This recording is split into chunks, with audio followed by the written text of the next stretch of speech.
झेप मराठी, आरसा महाराष्ट्राचा। जळगावात रेल्वेचा भीषण अपघात। आग लागल्याच्या भीतीने प्रवाशांनी मारल्या उड्या। भरधाव जाणाऱ्या बंगळुरू रेल्वेने 8 ते 9 जणांना उडवले।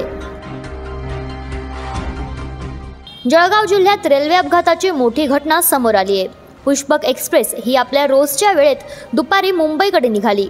जळगाव स्टेशन सोडल्यानंतर पुढच्या परधाडे स्थानकानजीक रेल्वेने ब्रेक दाबला आणि संघर्षातून निघालेल्या ठिणग्यांमुळे आग लागल्याची अफवा पसरली।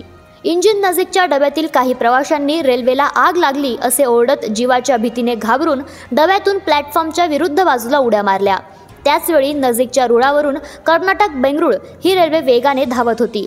उड्या मारणारे प्रवासी नेमके या रेल्वेखाली सापडल्याने कापले गेले आणि 8 ते 9 जणांचा मृत्यू झाल्याची माहिती प्रथमदर्शनी समोर येते। या दुर्घटनेत 40 ते 50 प्रवासी गंभीर जखमी झाल्याचाही अंदाज आहे। त्यामुळे मृतांची संख्या वाढण्याची भीती व्यक्त होते।